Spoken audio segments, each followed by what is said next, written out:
Oke, bismillahirrahmanirrahim. Kita lanjut ke materi kelas 3 SMP atau kelas 9 atau SM3 kalau di sekolah alam ya. Ini materi bab pertama, perpangkatan dan bentuk akar. Jadi kita akan membahas dua hal, yaitu bilangan berpangkat dan menyelesaikan operasi pada pangkat tak sebenarnya gitu. Maksudnya gimana tuh? Oke, kita ke subbabnya. Ada pengertian perpangkatan, pangkat bilangan bulat positif, pangkat bilangan bulat negatif atau 0 gitu. Ada bilangan pecahan berpangkat bilangan bulat, ada bilangan bulat berpangkat pecahan ya. Oke. Nah, kita akan menyelesaikan operasi pangkat tak sebenarnya. Ada operasi pangkatan, ada bentuk multinominal, ada bentuk akar, ada persamaan eksponen dan persamaan bentuk akar. Kita masuk ke pengertian perpangkatan. Nah, ide dasar perpangkatan adalah perkalian berulang sebuah bilangan dengan bilangan itu sendiri. Artinya pangkat itu adalah perkalian yang berulang gitu. Jadi kalau 3 pangkat 2 gitu kan ya, ini dibaca 3 pangkat 2 mah saja artinya 3-nya ada 2. Jadi 3-nya sebanyak si pangkat itu gitu. Kalau 3 pangkat 3 berarti 3-nya ada 3. Kalau 3-nya pangkat 4 berarti 3, 3, 4 dan seterusnya sampai 3 pangkat n. Maka ditulisnya secara umum adalah perpangkatan dapat ditulis dengan A pangkat n, di mana A adalah bilangan pokok dan n merupakan pangkat. Setuju ya? Tadi di sini n itu adalah si payungnya, si pangkatnya itu. Nah, ini kita misalkan pangkat, A-nya sebagai bilangan basis. Pangkat bilang positif. Kalau pangkat bilangan positif berarti dia pangkatnya positif. Gitu tuh. Nah, ini pangkatnya positif, ini pangkatnya positif, ini pangkatnya positif. Ya, pangkatnya positif. Nggak ada nilai-nilai yang aneh gitu. Jadi tetap 2 pangkat 1 ya 2, 2 pangkat 2 ya sama saja seperti ini gitu. Nah, ini ada yang menarik itu adalah ketika pangkat itu bernilai negatif nih atau 0 gitu kan. Kalau negatif gimana? Artinya gitu ya. Nih, ini di sini nih baca 3 pangkat minus 2. Pangkatnya aneh banget, ada minusnya. Udah pangkat minus berarti ibarat mengutang, ngutang lagi gitu kan ya. 3 pangkat minus 4, 3 pangkat minus 4. Nah, ini kalau kita jabarin ke bentuk perkalian, bentuknya seperti ini nih. Kalau 2 ya berarti ada 2. Ya kalau 3 ya ada 3. Enggak ada masalah gitu. Dan ini kalau ada 4, 4. Kok ini berubah jadi 1, 1, 1? Kan aslinya 4 pangkatnya. Ya iya, ini kan kita pecah jadi 4 nih. Jadi 4 bagian, maka ini step bagiannya kita kasih pangkatnya 1. Ya enggak? Sepakat ya? Sehingga kalau kita tulis nih pada hasil karena 3 pangkat min 1 itu sama dengan sepertiga, maka penulisan dapat diubah sebagai berikut. Nah, jadi bentuk pangkat yang negatif itu unik teman-teman. Jadi ketika ada 3 pangkat min 1, maka dia akan menjadi 1/3. Gitu ya. Ya, jadi kalau misalkan 3 pangkat min 2 berarti kita tinggal cukup 2 kali saja. 1/3 dikali 1/3 berapa? 1/9. Ya, jadi ini adalah bentuk klasik dari bentuk pangkat negatif gitu. 1/3, 1/3, 1/3. Kalau pangkatnya 3 berarti ada 3. Kalau pangkat 4 berarti ada 4 gitu ya. Jadi hasil 1/81 dapat dari mana? Ya iya, kita lihat yang paling atas. 1/3 dikali 1/3 itu ya. Kebayang nggak teman-teman? Ya, tadi berapa? 1/3 gitu kan, dikali 1/3 gitu, sama dengan berapa? Kalau perkalian kan 3 cukup ya. Ya, yang atas kali atas gitu kan, 1, 1. 3 kali 3, 9. Nah, ini begini deh hasilnya nih. Tuh kegedean. Ya itu ya. Yang bawah juga sama, berarti dikali bawahnya dikali bawahnya. Jadi artinya ketika pangkat itu negatif, maka dia akan diubah jadi 1/. Ingat, jadi 1/, gitu ya. Oke. Ada bilangan pecahan berpangkat bilangan bulat ya. Nah, ada bentuk-bentuknya nih. Ketika dia pangkatnya 0, maka hasilnya 1. Sebenarnya berapapun bilangan yang dipangkatkan 0 hasilnya 1. Mau itu pecahan, mau itu bentuknya bilangan bulat biasa, itu sama saja. Ketika dipangkatkan 0 maka hasilnya 1. Nah, gampang ya. Kalau dia pangkatnya ada 3, ya sama aja. Tinggal kita lipatkan dia 3 kali nih. Ini 2/3 pangkat 3. Jadi 2/3-nya ada 3 gitu ya. Jadi tinggal kita kalikan saja. 2 kali 2 kali 2, 2 kali 2 4, 4 kali 2 8. 3 kali 3 kali 3 27 ya. Gampang ya. Terus kalau misalkan dia itu pangkatnya minus, kayak begini nih, 2/3 pangkat minus 3. Nah ini kita balik dulu nih, kita baliknya. Kenapa kita balik? Sebenarnya begini teman-teman, semua yang berbahagia sebenarnya begini. Tadi kan kita tahu ya bahwa 3 pangkat 2 ya misalkan itu 1/3 dikali 1/3, ya enggak? Asli dari mana sih? Asli dari sini nih, ya enggak? Kalau dia kan, kalau ini akan menjadi begini, ya enggak? Karena 1 kali 1 1, 3 kali 3 9. Ya, berarti kalau ini nih 2/3 min 3. Kalau dia pangkatnya positif kan begini aslinya nih.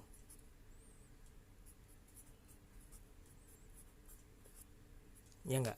Aslinya begini nih, kalau dia pangkatnya positif nggak pakai minus. Karena ini pakai minus, ingat kalau pakai minus itu apa sih? Dikasih 1/. Makanya dia gini nih, 1/2/3 gitu, dikali 1/2/3 dikali 1/2/3. Ini maksudnya apa? Coba kita pecah. Jadi 1 dibagi 2/3, ya enggak?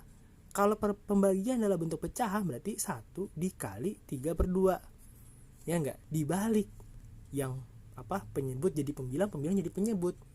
Maka di sini tadi berubah semua jadi positif, tapi perkalian 3 kali 2, 3 kali 2, 3 kali 2, semuanya begitu kan? Nih. Tuh, jadi 3 kali 2 semua dipangkatin 3. Ya kita hitung deh. 3 kali 3 kali 3 berarti 9 ya. Berat 2 kali 2 2 kali 2. Apa? 8 ya. Gampang ya. Woi, salah cuy. 27. Hahaha. 27 ya. Nah, berdasarkan nilai tersebut, bentuk pangkat dapat ditulis sebagai berikut. Nah, ini dari apa? Bilangan itu tuh kita jabarkan gitu di bawah menjadi seperti rumus gitu ya. Paham ya? Jadi ketika dia pangkatnya 1, pangkatnya 0, hasilnya 1, dengan syarat A-nya itu tidak boleh bernilai 0 dan B-nya enggak boleh 0. Jadi enggak boleh 0/0, harus ada bilangannya, mau itu 1/2 ya atau 3/2 ya, itu terserah. Yang penting ada bilangan, jangan A-nya 0, B-nya jangan 0. Gampang ya. Kita lanjutkan. Nah, jadi secara umum dapat tuliskan apabila ada A pangkat N ya, akar pangkat N merupakan bilangan yang real, maka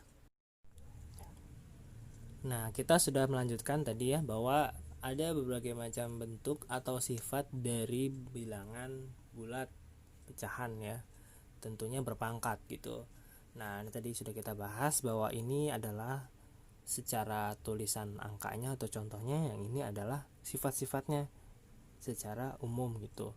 Nah, ini sudah kita bahas ya, bahwa A per B pangkat N berarti A dikali B sebanyak N pangkat gitu. Ini sama dengan nomor 2. Bagaimana kalau 3? Berarti N-nya 3 dan dia melakukan pangkatnya sebanyak 3 kali gitu ya.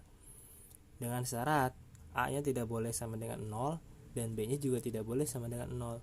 Dan syaratnya yang selanjutnya adalah N-nya harus lebih dari 0. Maksudnya gimana tuh? Berarti bilangan N-nya itu harus lebih dari 0. Bilangan berapa yang lebih dari 0? Ya 1, mau 2, mau 3, seterusnya terserah. Pokoknya bilangan yang lebih dari 0. Sifat yang kedua ini adalah pencobaan dari sifat yang ini. Ketika pangkat dia minus, maka dia sebenarnya tinggal membalik posisi dari penyebut ke pembilang, pembilang menjadi penyebut.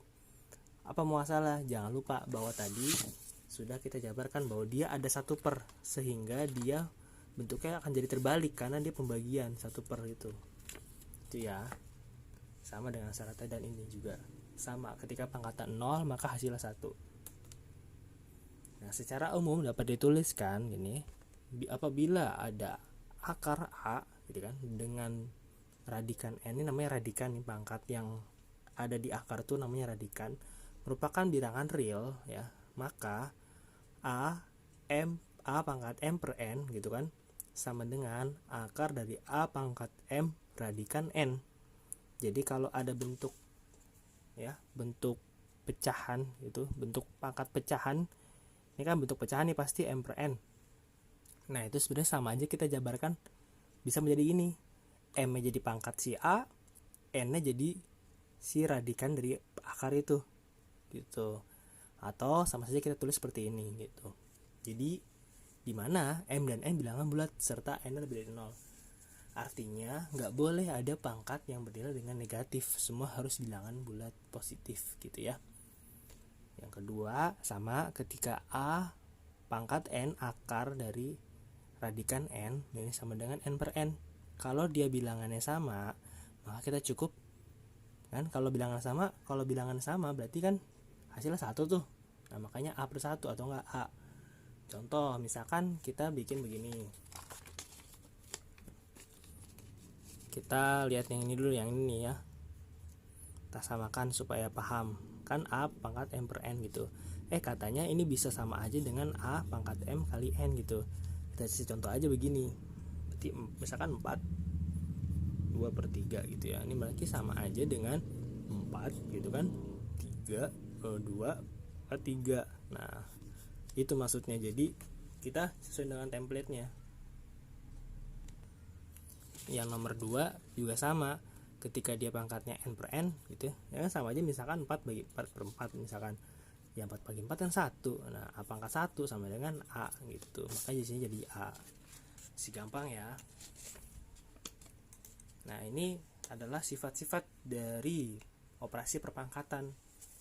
Silahkan dilihat teman-teman ya. Ketika a pangkat 0 dia jadi 1 ya, ketika a pangkat minus n jadi 1 per a pangkat n. Ketika ada pangkat yang dia dikali, ini pangkatnya antara n sama m, maka pangkatnya sejatinya akan berubah menjadi penjumlahan. Ketika dia pangkatnya perkalian, maka kurung begini, maka dia dikali. Nah, ketika dia pangkatnya pembagian, kebalikan dari perkalian.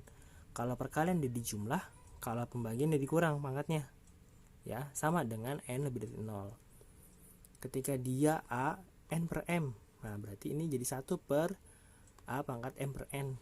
Nah, kalau a dikali b pangkat m, nah ini buat masing-masing, jadi a-nya dapat pangkat m, b-nya dapat pangkat m. Kemudian juga sama, kalau bentuk pecahan juga sama, berarti a-nya dapat pangkat m, b-nya pangkat m juga. Ini b harusnya ya. Tuh. Ada bentuk multinominal. Bentuk multinominal merupakan bentuk aljabar yang variabelnya lebih dari 2. Ingat, variabel lebih dari 2. Sifat-sifat operasi perpangkatan dapat juga digunakan untuk menyederhanakan bentuk multinominal. Saat melakukan penyederhanaan, kita harus berkali-kali meneliti bentuk tunggal, majemuk, dan faktor-faktor dari bentuk tersebut ketika kita menyederhanakan pangkat negatif. Nah, kita sudah masuk ke bentuk akar ya, bahwa ada berbagai macam subbab ya, dari sifat-sifat sampai operasi bentuk akar. Kita lanjutkan ke persamaan eksponen dan persamaan bentuk akar. Untuk persamaan eksponen dan persamaan bentuk akar untuk tingkat SMP yang akan dibahas hanya dalam bentuk yang sederhana saja. Bentuk yang rumit akan dipelajari di tingkat SMA. Nah ini memang benar banget, jadi emang SMP itu adalah pondasi ya. Teman-teman tahu ya, kalau membangun sebuah ruangan itu atau sebuah gedung itu pondasinya harus kokoh. Supaya apa? Supaya gedung itu tinggi, menjulang, dan tidak goyang. Nah makanya di SMP itu kita berbanyak-banyak konsep, kita nggak apa-apa lah menghafal juga berapa gitu ya. Ya karena itu akan digunakan juga di SMA gitu. Mau itu kalian SMA apapun pasti ketemu tuh. Bahkan kuliah pun pasti ketemu, dan itu kan lebih rumit kalau dasarnya pondasinya nggak kuat gitu. Bagaimana kita bisa membangun sebuah gedung itu? Ya paham ya. Sama kayak tadi ada sifat-sifat dalam bentuk akar, juga ada sifat-sifat perpangkatan dalam bentuk akar. Ini juga kita tuliskan seperti ini. Untuk m dan n, bilangan bulat positif berlaku. A ya, misalkan akar dari a kali b pangkat n, sejatinya ini bisa kita ubah, kita pecah gitu ya. Jadi akar a pangkat n ya, akar a dan akar b dengan radikannya sama-sama n. Jadi ini bisa kita pecah dengan ini, kita bisa ngitung satu-satu gitu maksudnya. Kalau ada pangkat nih, kalau ada akar, dalamnya akar lagi ya, kita cukup mengkalikan saja antara m sama n ini. Jadi seperti ini. Dan untuk pecahan gitu kan, kita bisa mecah saja bahwa ini tuh masing-masing punya kebagian pangkat n, punya kebagian akar radikan n gitu ya. Syaratnya sama semua, intinya lebih dari 0. Dengan memakai sifat 3, kita dapat membedakan bentuk di dalam akar menjadi sebuah bentuk akar dan mengalihkan antar indeks akar tersebut. Sifat 3 ya. Jadi nanti ada cara merasionalkannya. Untuk merasionalkan penyebut, sebuah akar dapat disederhanakan dengan cara menghilangkan akar bilangan atau akar huruf tunggal atau non-multional dari penyebut. Proses ini dapat disebut merasionalkan penyebut karena kita mengalihkan pembilang dan penyebut dan bentuk akar, penyebutnya akan dihilangkan. Oke, kita lanjut dulu ya. Mereduksi induk sebuah akar. Untuk mereduksi sebuah induk akar, berarti kita yang paling sederhana adalah mengaitkan atau mengingatkan kita ke bentuk. Nah, untuk mereduksi itu kita punya formula A M per N gitu ya. A pangkat M per N dikali B pangkat B per N sama dengan gitu ya, akar dari A pangkat M dikali B di pangkat P dengan si radikannya sama-sama N. Syaratnya itu ya, radikannya sama-sama N atau itu penyebutnya sama-sama, bilangannya sama, dan dia memiliki pangkat yang beda, M sama BP nya beda gitu ya. Untuk bentuk akar polinomial dapat disederhanakan apabila polinomial itu dapat dituliskan bentuk perpangkatan indeks akar atau kelipatannya. Nah, sama seperti semua aljabar lah pokoknya. Dalam menentukan operasi pasti ada penjumlahan pengurangan, ada perkalian bentuk akar dari indeks akar berbeda gitu ya, dan juga ada pembagian. Kita lihat di sini, untuk melakukan penjumlahan dan pengurangan kita dapat melakukan pada bentuk akar yang sejenis, artinya bentuk akar yang punya indeks dan radikan yang sama. Contoh, ada di sini B ya kali akar A dengan radikan M plus minus C akar dari A radikan M. Ini sama dengan B plus minus C akar ini nih A per M. Jadi kalau di sininya positif maka di sini jadi positif, kalau di sini negatif di sini negatif. Nah, gampang ya masih ya. Jadi kita tinggal cukup menjumlahkan lah atau mengurangkan basis dari bilangan itu. Syaratnya bentuk ininya sama dulu nih. Nah, ini kan harus sama supaya bisa ditaruh di belakang. Baru kita kalikan gitu dengan akar itu. Untuk perkalian dapat digunakan dengan sifat operasi bentuk akar berikut. Ini ketika ada bentuk seperti ini kita bisa mengkalikan menjadi satu seperti ini ya. Nah, ada perkalian bentuk akar dari indeks akar berbeda. Kita harus mengubah bentuk akar ke bentuk bilangan berpangkat pecahan. Juga ada pembagian. Ini sama, tinggal kita pecah ya. Dengan B-nya tidak boleh sama dengan 0 gitu. Kira-kira kenapa coba B-nya tidak boleh sama dengan 0 tadi? Kenapa yo? Masih ingat gak materi kelas 1 tentang bilangan? Yo, kenapa sih pecahan itu gak boleh per 0? Kan suka-suka saya gitu bahasanya. Oke, jadi kalau misalkan kamu punya 3 permen, terus ya 3 ini pengen kau bagi kan, bagi itu kan per ya, ke 0 orang, nggak ada orang yang kamu bagi gitu ya, kamu nggak bakal bisa dong bagi permen itu.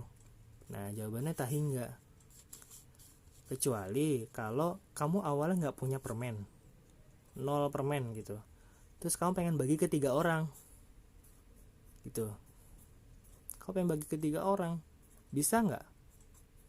Enggak, kan kamu nggak punya permen, kamu mau bagi ke 3 orang mana bisa, kamu aja nggak punya permen. Maka di sini 0 per 3 hasilnya 0. Ini beda ya, tak hingga dan 0 itu beda. Tak hingga itu artinya tidak terdefinisi dan tidak ada angka yang pasti gitu ya. Jadi kenapa pecahan itu penyebutnya gitu ya, nggak boleh dari sama dengan 0 gitu, harus lebih dari 0. Oke, terima kasih atas perhatiannya. Terima kasih juga untuk PPT dari Kak Nia.